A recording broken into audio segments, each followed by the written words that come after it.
Je vous dis souvent, nous utilisons telle branche que nous avons ramassée en forêt, tel bout de mousse ou telle chose. Eh bien, aujourd'hui, j'ai décidé de vous emmener en forêt avec moi. Ça va être très court, hein, c'est juste à la place d'un pâté dragon, pour vous montrer comment est-ce que nous choisissons nos fournitures et pourquoi telle essence, pourquoi telle chose. Allez, à tout de suite.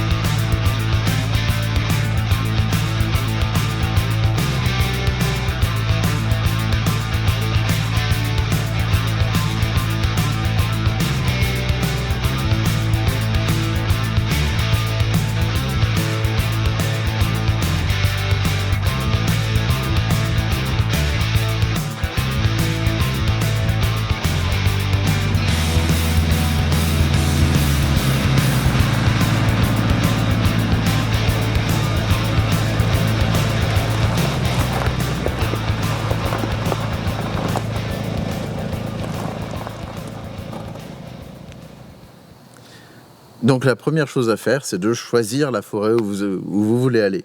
Déjà attention, hein, forêt publique, forêt privée. Si vous allez sur une forêt privée, il faut avoir l'autorisation du propriétaire, c'est évident. Ensuite, quelles essences vous allez utiliser ? Nous, le bois, on va l'utiliser comme décor pour la plupart des animaux, rongeurs comme reptiles, et on peut aussi l'utiliser comme alimentation, substrat pour tout ce qui est larves de cétoine. Dans ce cas, on a le côté nutritif à prendre en compte, et donc l'idéal, c'est le chêne. Donc, bienvenue dans une forêt de chêne. Voilà. Je vais passer derrière la caméra pour vous emmener sur le vif, en immersion sur notre récolte de feuilles, branches et mousse. Allez, à tout de suite.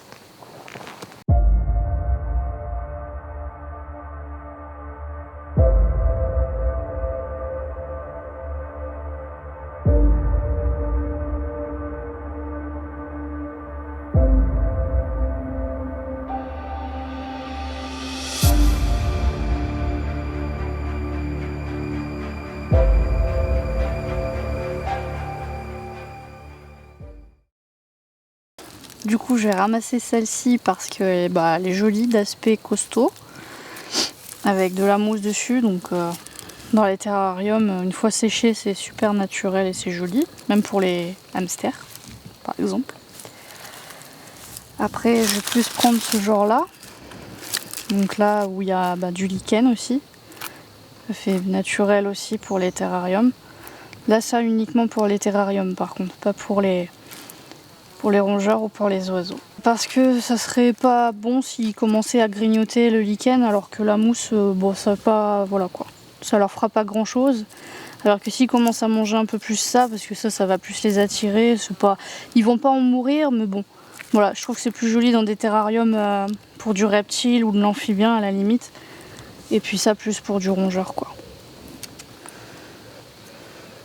Donc faut pas oublier qu'une forêt, c'est quand même un écosystème où la vie foisonne vraiment.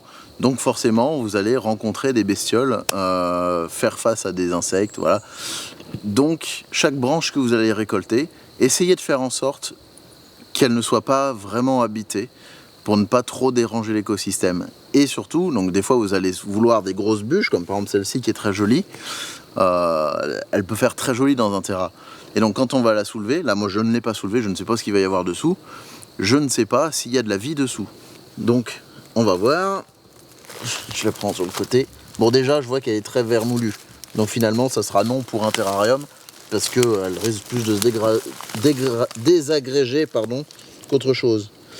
Je ne vois pas de vie dessous, alors je n'en vois pas, c'est pas pour autant qu'il n'y en a pas. Il y a sûrement des cloportes et des larves qui se développent dans le bois. J'ai quand même un petit champignon là. Voilà. Mais de toute façon, comme j'ai dit, elle est trop pourrie. Je ne vais pas la prendre. Donc dans ces cas-là, même chose pour une pierre, même chose pour tout. Vous la reposez dans la même position que ce que vous l'avez retrouvé. Dites-vous qu'à l'échelle d'un insecte, sous cette bûche, c'est un habitat à part entière en fait. Certaines espèces vont se développer, je pense notamment aux larves, vont se développer dans cette bûche-là et pas dans une autre. Voilà, elle va se développer toute sa vie dans cette branche, devenir adulte, mais pendant son stade larvaire, elle ne va jamais passer de cette bûche à une autre. Voilà.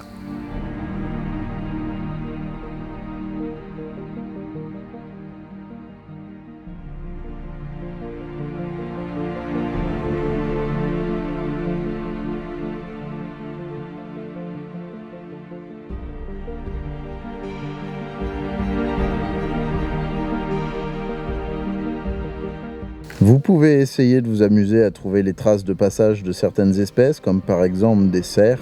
Là, en l'occurrence, nous avons les traces de passage d'un abruti.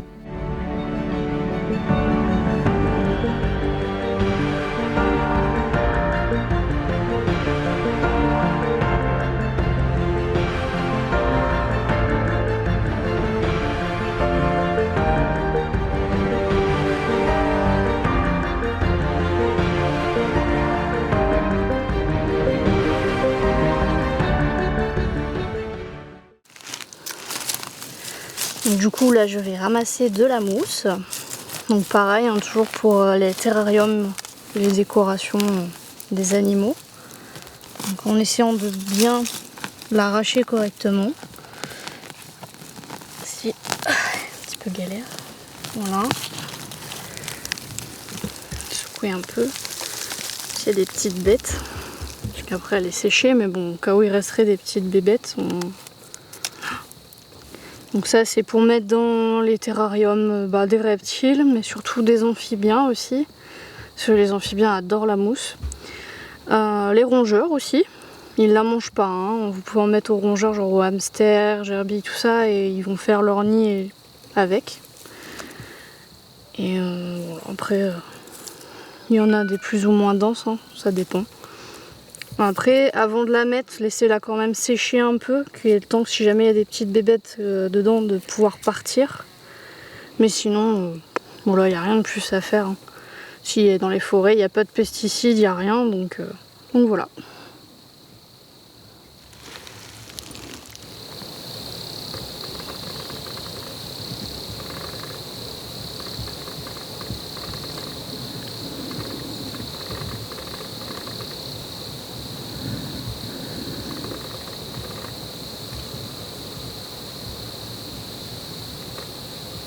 Bon. La petite règle à suivre quand vous ramassez de la mousse, c'est d'en prendre avec modération. Il ne faut pas que vous dévalisiez le milieu. La petite astuce, c'est de venir après des jours de pluie, comme ça elle est bien verte et bien humide.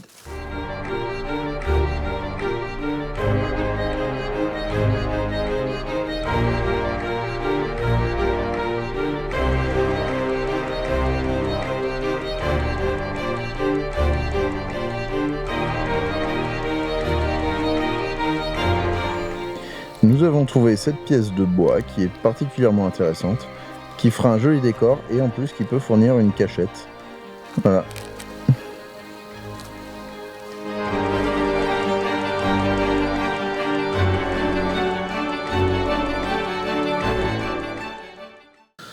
Les feuilles, donc c'est une partie qui est quand même assez importante. Bon, déjà, vous enlevez un peu les feuilles qui sont déjà trop pourries, les branchages, c'est pas utile.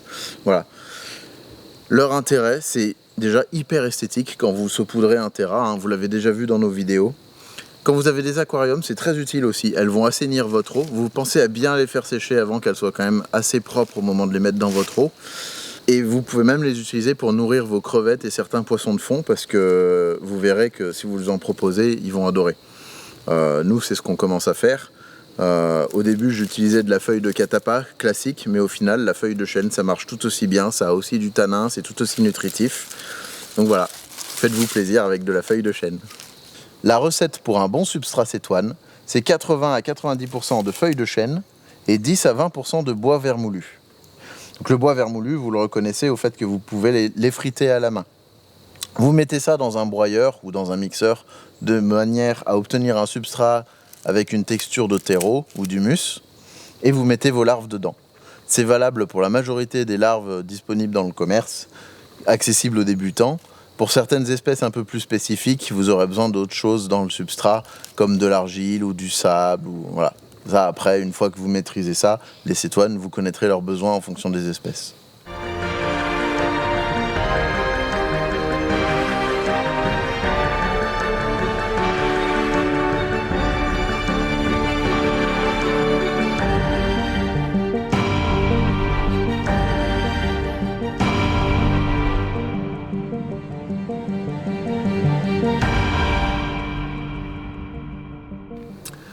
Donc voilà, le plein est fait.